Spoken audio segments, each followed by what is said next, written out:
The peace I sought was a quiet, green, and growing thing. After 30 years of chasing rumors of rare flora through the world's most remote and inhospitable corners, I was done with the chase. As an ethnobotanist, my life had been a blur of leech-infested jungles, windswept mountainsides, and tense negotiations with local warlords, all in the pursuit of plants that were often just a single, devastating wildfire away from permanent extinction.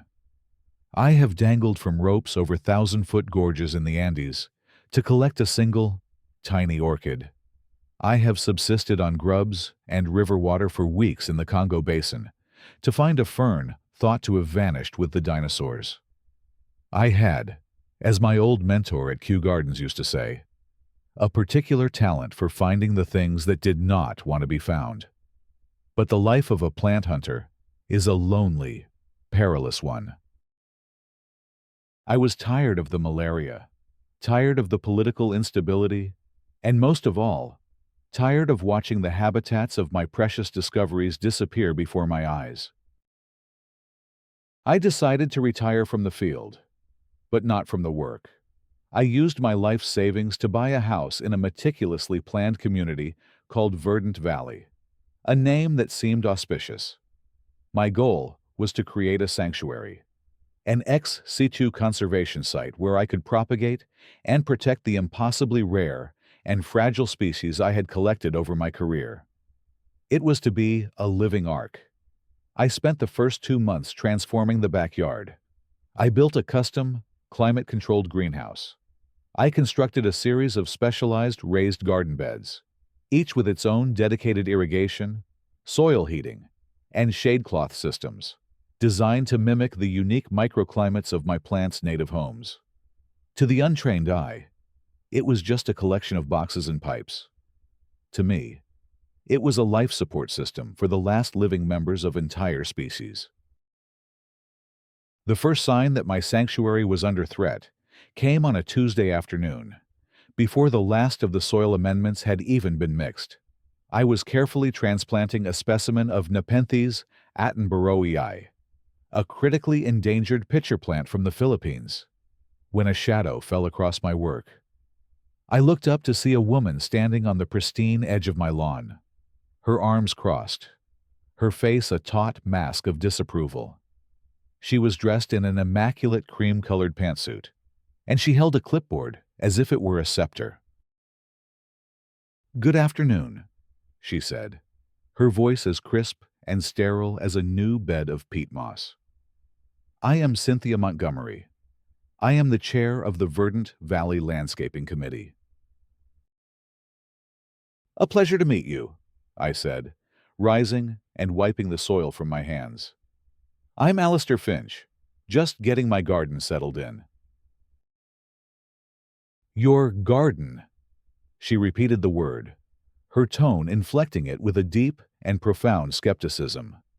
Her eyes swept over my work, not with curiosity, but with the cold, appraising gaze of a building inspector condemning a derelict property. "Mr. Finch, I must admit, the committee has received several complaints from your neighbors regarding the structures you have erected in your backyard." She gestured vaguely at the raised beds. "And this," she pointed a perfectly manicured finger at the greenhouse, "is a commercial-grade agricultural facility. It is entirely out of character with the aesthetic standards of our community." I had, of course, obtained all the necessary building permits from the city. "It's a Wardian case, a specialized greenhouse," I explained patiently. "It's necessary to maintain the high humidity required for these particular tropical species." "I am not interested in the technical specifications," she said dismissively. "I am interested in the visual impact. The bylaws, Mr. Finch, which you were provided upon closing, are exceptionally clear. Section 9, subsection C, details the approved materials and designs for all landscape enhancements. Raised beds made of recycled composite materials and automated irrigation tubing are not on that list. Our community standard is for tasteful, in-ground flower beds, bordered with natural stone, and a carefully curated palette of approved ornamental flora. She made a note on her clipboard. You are in clear violation. You will be receiving a formal warning. These structures must be removed.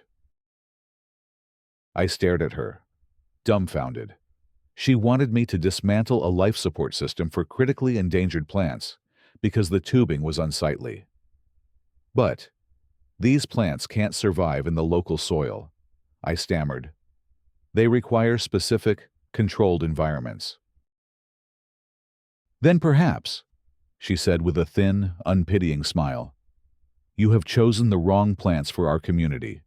Or perhaps, Mr. Finch, you have chosen the wrong community for your plants. She turned, her cream-colored suit a stark, artificial slash against the green of the lawns, and walked away. I was left standing there, the tiny, precious pitcher plant in my hand, suddenly feeling even more fragile. I had spent my life protecting my discoveries from the forces of nature and the relentless march of human industry. I had never imagined I would have to protect them from a landscaping committee. My living ark had just been served with an eviction notice. The official violation notice arrived a week later, a stiff, cream-colored envelope that felt heavier than its contents. It was a formal, itemized list of my horticultural sins, as penned by Cynthia Montgomery and ratified by the Landscaping Committee. I was in violation of Bylaw 9C for the unapproved structures of my raised beds and greenhouse. I was in violation of Bylaw 12A for unapproved ground cover, as I was using a specialized mix of sphagnum moss and perlite as mulch, not the committee-approved triple-shredded cedar chips. The most galling violation was of Bylaw 11F, maintenance of weed-free beds. The weeds in question, which she had clearly observed from her own yard, were several specimens of Penelobium finchi, a weedy, looking but critically endangered orchid from Borneo that I myself had discovered and named. The notice gave me 30 days to cure the violations, a clinical-sounding term for what amounted to a demand that I destroy my life's work. The penalty for noncompliance was a fine of $500, to be followed by a weekly penalty of $100 until the property was brought into aesthetic alignment. My first instinct was to write a long, detailed, and furiously indignant letter explaining the profound scientific and conservational importance of my garden. I imagined myself explaining the unique pollination mechanism of the orchid she had labeled a weed, or the delicate soil pH required by the fern she found unsightly. But then, I remembered the look in her eyes, a complete and utter lack of curiosity, a total disinterest in anything beyond her own narrow, pre-approved definition of beauty. Arguing the scientific merits of my work with Cynthia would be like trying to explain quantum physics to a house cat. The language was simply incompatible. Instead, I attempted a strategic compromise.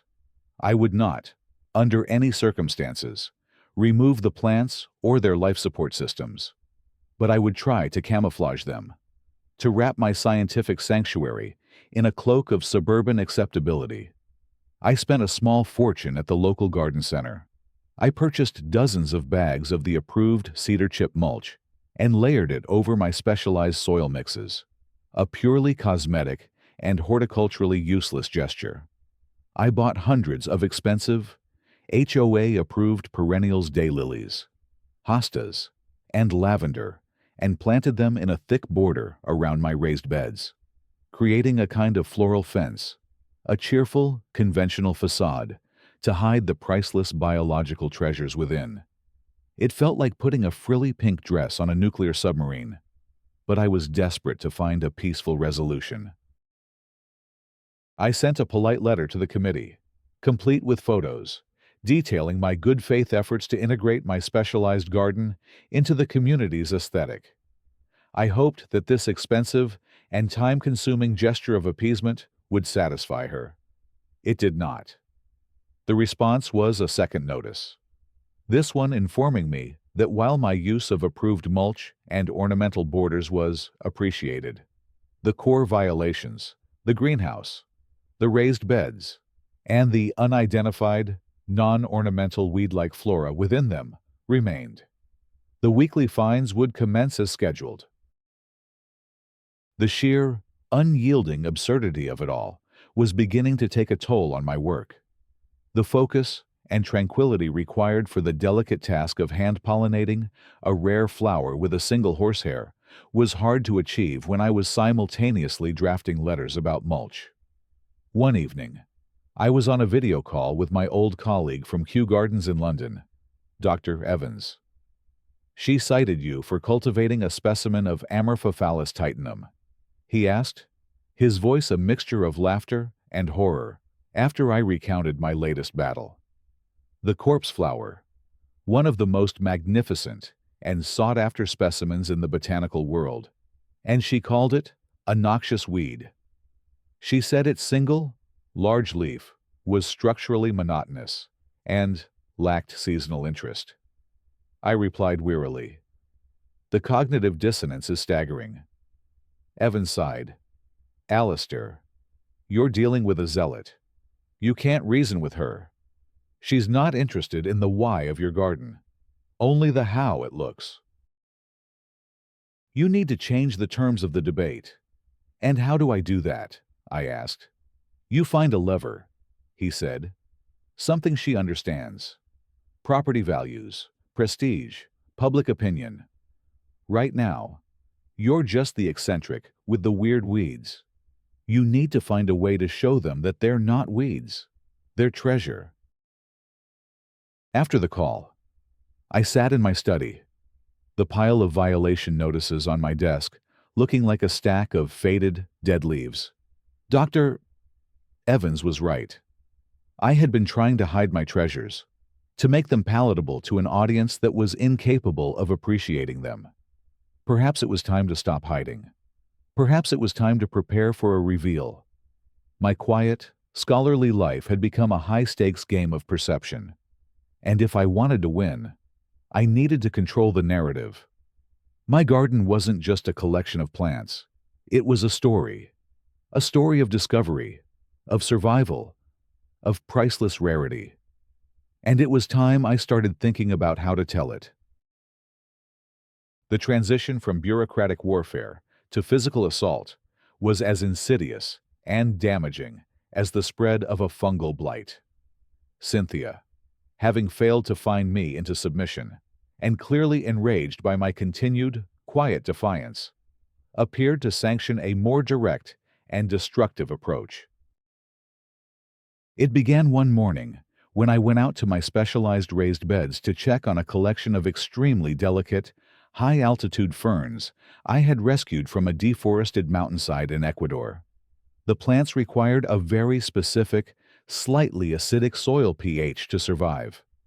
As I approached, a sharp, chemical odor, completely alien to the earthy scent of my garden, hit me. I looked closer and saw a strange, crystalline white powder sprinkled liberally over the surface of the soil. Several of the fern's delicate fronds were already starting to blacken and curl at the edges. A cold, professional fury rose in my chest. I recognized the powder instantly. It was a common, lime-based lawn fungicide, but one with a very high alkalinity. To a normal lawn, it was harmless. To my acid-loving ferns, it was poison. Someone had deliberately contaminated the soil, an act of horticultural vandalism that was as malicious as it was ignorant. It was, of course, completely deniable. Cynthia would claim it was just wind drift from a neighbor's lawn treatment, a plausible, if unlikely, accident. Instead of succumbing to rage, I fell back on the methodical discipline of my profession. I put on my gloves, collected a soil sample, and several of the damaged fronds for analysis, and then began the painstaking process of remediation. I spent the entire day on my hands and knees, carefully scooping out the contaminated topsoil and flushing the beds with gallons and gallons of pH-neutral water, trying to dilute the alkaline poison before it could do irreparable damage to the root systems. It was delicate, frustrating work, a battle to save a living thing from a deliberate, unseen act of violence. As I worked, I felt the weight of my isolation. This was no longer a battle of letters and fines. It was a physical siege. Later that afternoon, I was on a secure video call with my old friend and colleague, Dr. Eris Thorne, a brilliant chemist who had helped me in the past with analyzing the chemical compounds of new plant discoveries. "Lime," he said, his brow furrowed, after I described the incident and showed him the photos of the powder. "That's not an accident, Alistair. That's targeted.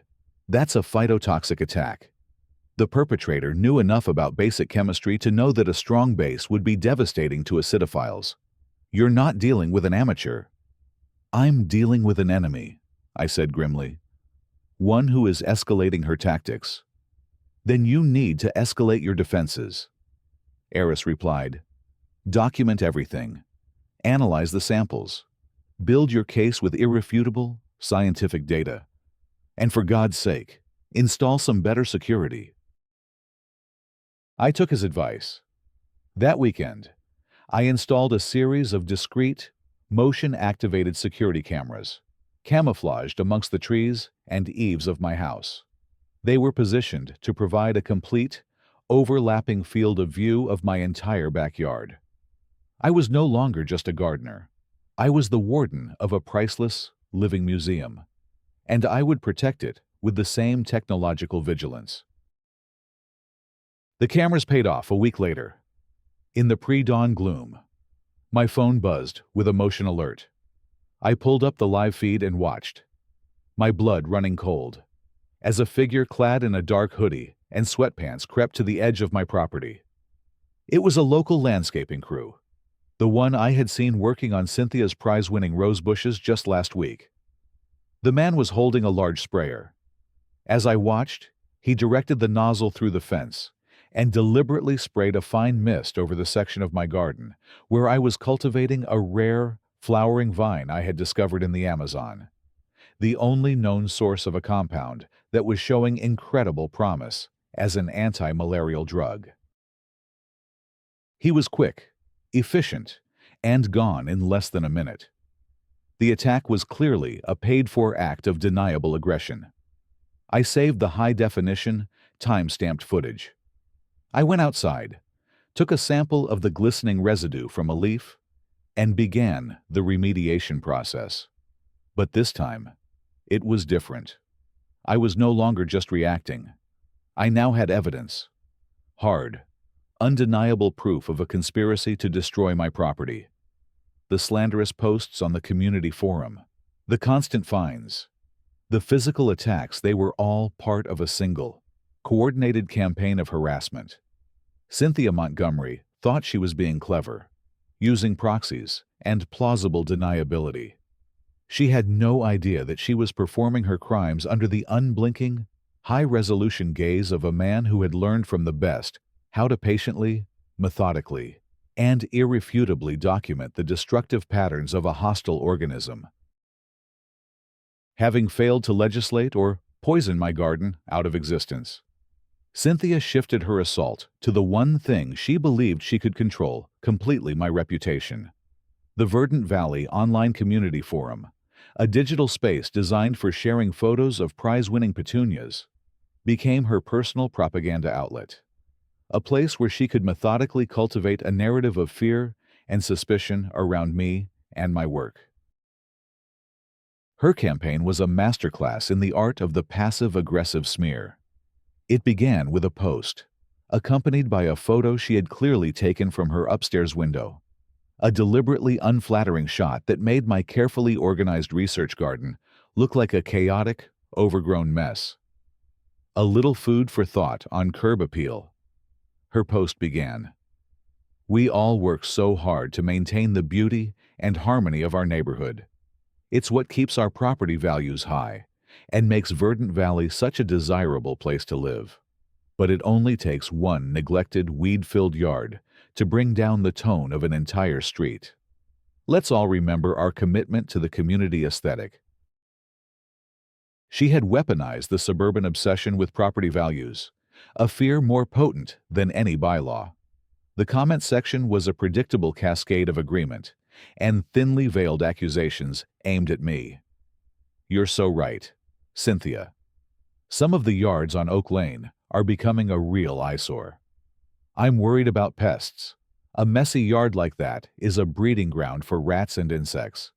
Cynthia would respond to each comment with the practiced concern of a seasoned politician. "I am in communication with the board about this issue. Rest assured, we are exploring all our options to preserve the beauty of our community." The social consequences were immediate and profound. My neighbors, who had previously been a mixture of friendly and indifferent, now viewed me with a uniform coolness. The friendly wave from George, the history professor, was replaced with a hesitant, almost apologetic nod. I was no longer just the quiet new guy with the strange hobby. I was a financial threat, a man whose weed patch was actively costing them money. A week later, Cynthia escalated, this time adding a layer of public health fear to her campaign.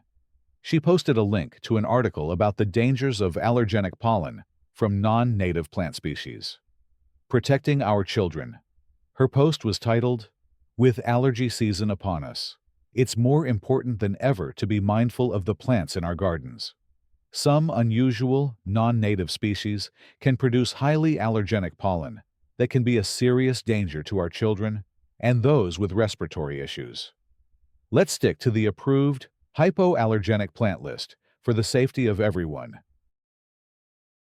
The accusation was, of course, baseless.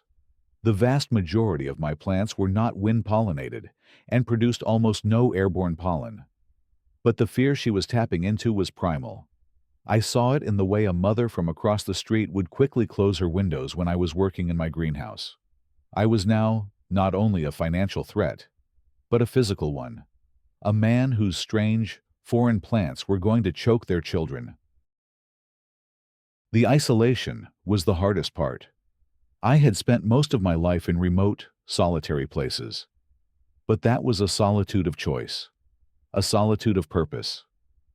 This was a forced isolation, an ostracism based on lies and ignorance. It was a heavy, suffocating blanket of disapproval. My only solace was in my work and in the quiet company of my plants. One afternoon, I was in my study, cataloging the digital images from my last expedition. I paused on a photograph. It was of me, looking much younger and far less weary, standing with a group of indigenous elders in a remote village in the Amazon rainforest. In my hands, I was carefully holding a small, flowering vine. One of the elders, a woman with a face like a beautiful, ancient map, was smiling at me. She had just shared with me the secret of that vine, a plant her people had used for centuries to treat a deadly fever. That vine, Erythropsis finchi, was now growing safely in my garden, the subject of the anti-malarial drug trial. I looked at the photo, at the trust and hope in the elder's eyes. She had entrusted me with a sacred piece of her heritage, a piece of the world's natural heritage, for safekeeping.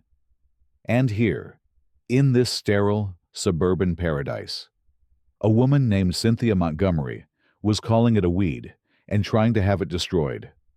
The chasm between the two worlds, the two value systems, was so vast it made my head spin. I printed a copy of the photograph, framed it, and placed it on my mantelpiece. It was a reminder of my purpose, a silent rebuttal to the noise and nonsense outside my door. It was a testament to the fact that some things are more important than curb appeal. The day the man from the Agricultural Commissioner's office arrived, accompanied by a stern-looking warden from the Department of Fish and Wildlife, was the day Cynthia, emboldened by her success in the court of public opinion, decided to bring in the heavy artillery of state and county government. It was a Monday morning, cool and overcast. I was in my greenhouse, meticulously hand-pollinating the last known specimen of the ghost orchid of Borneo, a task that required the delicate touch of a watchmaker and the patience of a saint. The sharp official rap on my front door was a jarring intrusion. I opened the door to find the two men standing on my porch. The warden's hand was resting lightly on the butt of his sidearm. The man from the Ag Commissioner's office, a botanist by his weathered look, and the plant press slung over his shoulder, held a familiar-looking clipboard. "Dr. Alistair Finch?" the botanist asked, his tone professionally neutral, but with an undercurrent of suspicion. "Yes," I replied. "How can I help you?" "I'm David Chen from the County Agricultural Commissioner's office," he said. "And this is Warden Miller. We're here to conduct an inspection. We've received a formal and very detailed complaint from a Ms.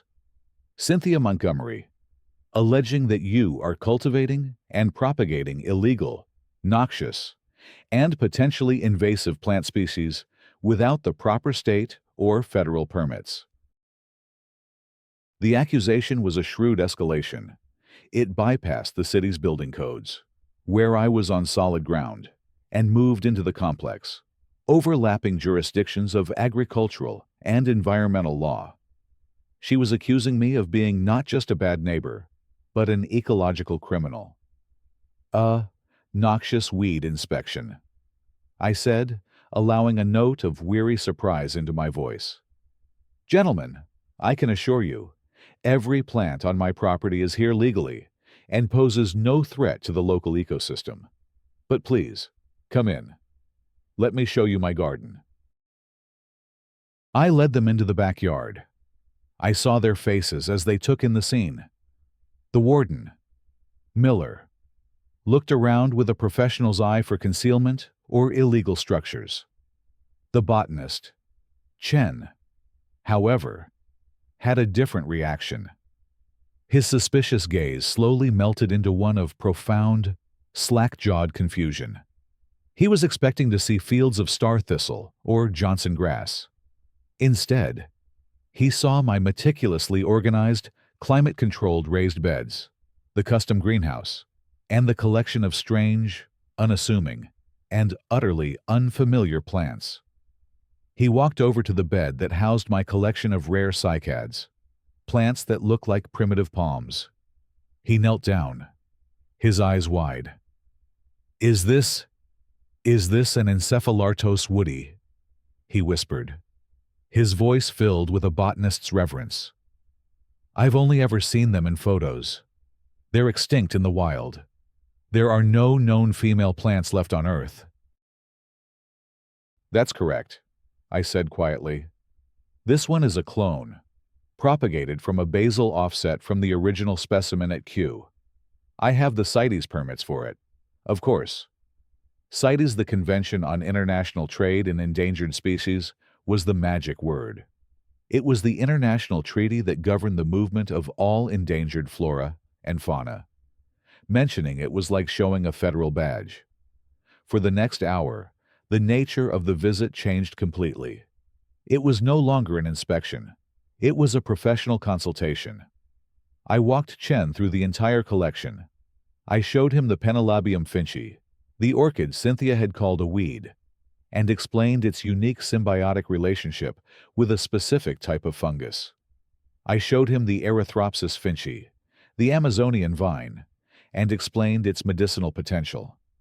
I showed him the ghost orchid of Borneo, its pale, ethereal flower, no bigger than my thumbnail. With each plant, I would calmly state its conservation status and confirm that I had the corresponding CITES permit on file.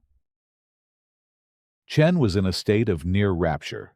He was a man who had spent his life studying the native and invasive plants of his county, and he had just stumbled upon a private, world-class collection of global botanical treasures. The warden, Miller, initially tense and suspicious, had gradually relaxed, his expression shifting to one of bewildered respect. Dr. Finch, Chen said as we concluded the tour, his voice filled with awe. This is one of the most important private conservation collections I have ever seen.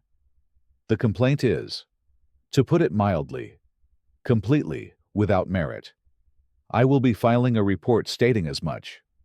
He then hesitated, a look of professional eagerness on his face. I wonder, would you ever consider allowing a tour for the local university's botany department? What you have here is a living library of extinction. I would be delighted, I said, a genuine smile spreading across my face for the first time in weeks. As they were leaving, Cynthia Montgomery appeared on her lawn, her arms crossed, a smug, expectant look on her face. She had clearly been waiting to see me being led away in handcuffs. She saw the expression on Chen's face, the way he was shaking my hand with genuine enthusiasm and respect, and her confident smile faltered, collapsing into a mask of pure, uncomprehending rage. The authorities she had summoned to be her executioners had just asked me for an autograph. She had fired her biggest gun, and it had not only missed me, but had ended up painting me as a local hero in the eyes of the very experts she had sicked on me.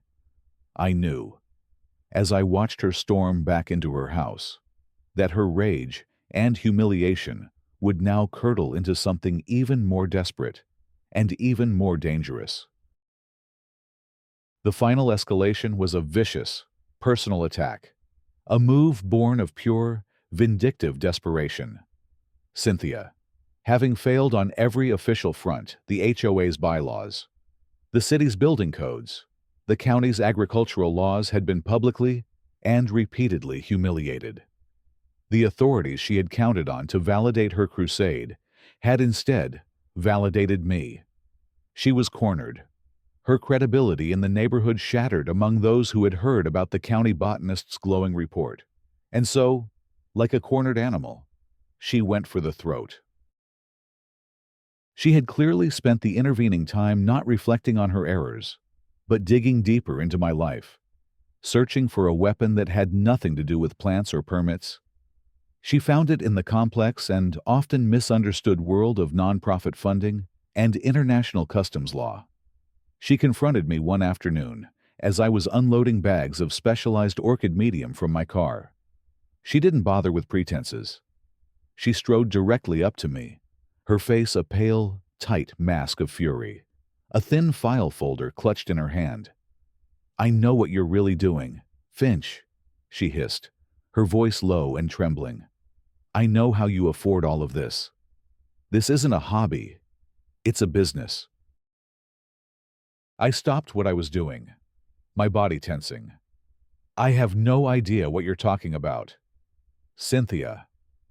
"Oh, I think you do," she sneered, opening the folder. Inside were printouts of online customs declarations and donation records from several European botanical institutions. Records she must have spent weeks painstakingly tracking down through public information requests. "You occasionally sell rare seeds and cuttings to accredited botanical institutions, don't you, to fund your work? A little donation here, a little research grant there. It looks very noble on the surface." Her research was, for the first time, not entirely wrong.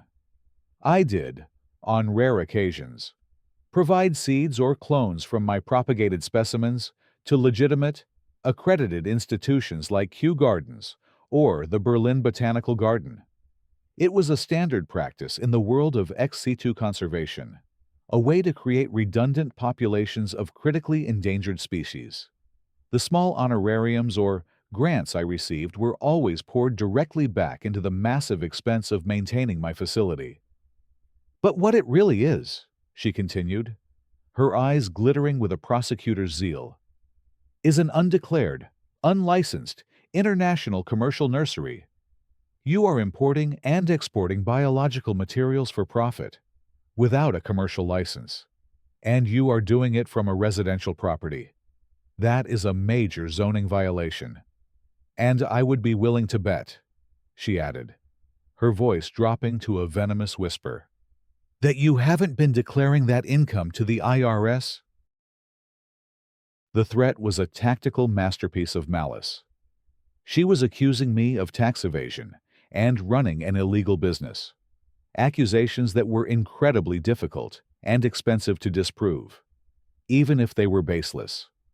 An IRS audit or a zoning board investigation could tie me up in legal battles for years, drain my finances, and potentially even result in the confiscation of my plants as evidence. She had found a way to attack me that had nothing to do with the plants themselves, but with the bureaucracy that surrounded them. This is your last chance, she declared, her voice ringing with the finality of an ultimatum. You will destroy it.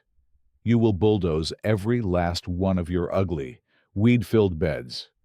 You will tear down that hideous greenhouse. You will lay down a proper, green, American lawn with some tasteful, board-approved shrubs. She paused, letting the demand hang in the air. You have until the HOA meeting tomorrow night to provide the board with a signed contract from a landscaping company to do the work. If you do not, then this file. She waved the folder in my face. Gets sent to the city zoning board, the state tax commission, and the Internal Revenue Service first thing Monday morning. I will personally see to it that they bury you in so much paperwork and legal fees, you'll wish you'd never heard the term property values.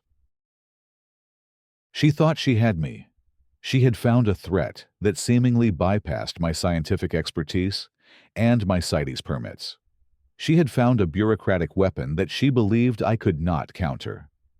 But as I stood there, looking at the triumphant hatred in her eyes, I felt a strange sense of calm descend upon me. For months, I had been reacting, defending, appeasing. I had been trying to protect my work by hiding its true significance. She had just given me the perfect opportunity, the perfect public stage, to finally and definitively stop hiding. I'll see you at the meeting.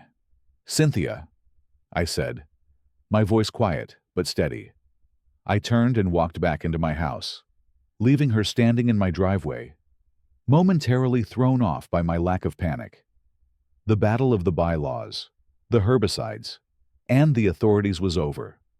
She had just declared a war of total annihilation, and she had no idea that I had already called in the air support. The community clubhouse was the stage for Cynthia's final, triumphant act. She had called an emergency meeting, and the room was packed. The air was thick with a smug, vindicated energy. Cynthia, standing at the podium, was in her element. She was dressed in a sharp, powerful suit, the picture of a crusading hero who had finally cornered her villain. For months, she began, her voice ringing with passion, I have been fighting to protect the aesthetic integrity and the property values of our beautiful community from the blighted, weed-infested property of one non-conforming individual. She clicked a button, and an unflattering, wide-angle photo of my research garden appeared on the projector screen behind her. It was taken in a way that made my carefully organized beds look chaotic and messy. This is the image Mr. Finch believes is acceptable, she said with a sneer.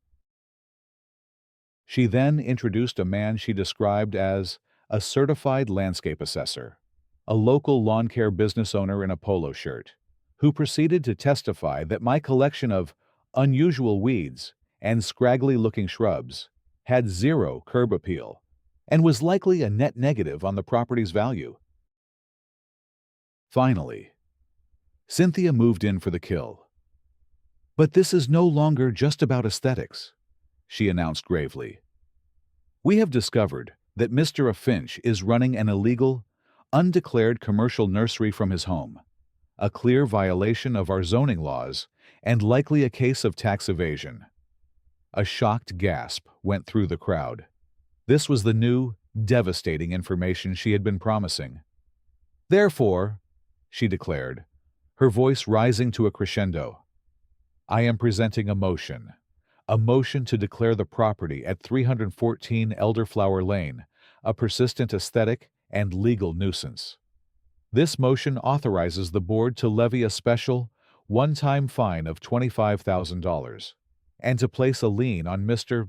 Finch's property for that amount, effective immediately, until he provides proof that he has completely removed his illegal business and restored his landscape to the community standard. It was a death blow, a crippling financial attack designed to ruin me. I now call for a vote, she cried, confident of her victory. I believe you'll want to wait for that vote. The voice that cut through the room was calm, cultured, and carried an immediate, unimpeachable authority. The double doors at the back of the clubhouse had opened. A woman in a smart, tailored suit stood there, flanked by two other people holding professional video cameras with network news logos on them. The woman strode down the aisle with a confidence that made Cynthia shrink. My apologies for the interruption, the woman said, arriving at the front of the room. My name is Dr. Lena Petrova. I am the director of the United States National Arboretum, and we are here tonight to honor a living legend. A wave of confused murmurs washed over the room. Cynthia stared at her, her mouth slightly agape. Dr. Petrova gestured to me. For 30 years, Dr. Alistair Finch has been one of the world's preeminent ethnobotanists. He is a man who has risked his life on every continent to discover and preserve our planet's most endangered flora. He is, to put it simply, a hero of botanical science. She then turned to the screen behind Cynthia. And his weed patch, she said, her voice dripping with irony, is, in fact, one of the most important ex situ conservation sites in the world. We, in the scientific community, refer to it, with a great deal of reverence, as the Finch Ark. She pointed to a picture of a scraggly-looking vine. That weed you want him to pull, that is Erythropsis finchi, a plant, Dr. Finch discovered in the Amazon. It is the only known source for a compound, erythromycin B, that is currently in Phase 3 clinical trials for treating pancreatic cancer. The pharmaceutical company that synthesized the compound from his sample has valued its genetic patent at over $100 million. She pointed to a drab-looking orchid. That is the last known specimen of the ghost orchid of Borneo, extinct in the wild since 2011. It is, quite literally, priceless. Your landscape assessor has just declared a priceless, irreplaceable, one-of-a-kind living organism to have zero curb appeal. The lawn care man looked like he was about to faint. The reason we are here tonight, Dr.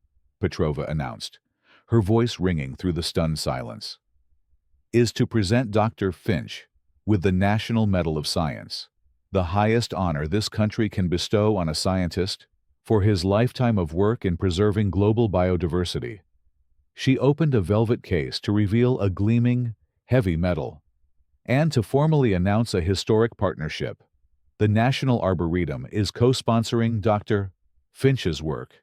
His garden, the Finch Ark, is hereby designated a federal scientific research site of national importance. She then looked directly at Cynthia, her eyes as cold and hard as granite. Any attempt to interfere with this garden, to levy fines against it, or to place liens on this property, will now be considered a direct interference with a federally protected scientific project. I trust you and your lawyers will understand the implications of that. The cameramen with her raised their cameras, their red recording lights blinking on, capturing the look of pure, horrified, and total devastation on Cynthia Montgomery's face, as her perfectly manicured world was publicly and pricelessly annihilated. The aftermath was a swift and satisfying public crucifixion. The story of the local HOA that tried to destroy a priceless, cancer-curing weed patch was irresistible. The footage, captured by the network news crew Dr. Petrova had so strategically brought with her, went viral. Cynthia Montgomery became a national symbol of petty, ignorant tyranny. The segment on the nightly news, which featured a glowing profile of my work, contrasted with clips of her shrill pronouncements at the HOA meeting, was particularly devastating. The National Arboretum's legal department sent a letter to the Verdant Valley HOA that was a masterpiece of polite, terrifying legal threat. It strongly advised them to cease all harassment, refund all of my fines, and issue a formal public apology, lest they find themselves entangled in a very public and very expensive lawsuit for damages and interference with a federal project. The HOA board, facing a tidal wave of public ridicule and a legal threat from the U.S. government, capitulated instantly. Cynthia was removed as committee chair and censured by the board. The other board members, desperate to save themselves, resigned in a cascade of finger-pointing and recrimination. Cynthia was ruined. She was a pariah in the community she had fought so obsessively to control. Her name was a joke on late-night talk shows. The shame was all-consuming. Within a month, a for sale sign appeared on her perfectly manicured lawn, and she was gone. A quiet, ignominious retreat from the battlefield she had so confidently created. A new HOA board was elected, led by my quiet neighbor George, the history professor. Their first act was to pass a new bylaw, the Finch Arc Preservation Act, which officially designated my garden as a community treasure and exempted it from all aesthetic regulations. The neighborhood, deeply humbled and mortified by its own complicity, underwent a remarkable transformation. The fear and suspicion were replaced by a fierce, protective pride. People would stop by, not to complain, but to ask respectful questions about the priceless living treasures in my yard. As for me, I finally found my sanctuary. The federal partnership with the National Arboretum provided all the funding and resources I could ever need. The National Medal of Science sat on my mantelpiece, a quiet reminder of the strange, twisting path my life had taken. Most days, I am in my greenhouse, tending to a plant that exists nowhere else on Earth. The quiet hum of the climate control misters, the only sound. The peace is no longer threatened. My ark is safe.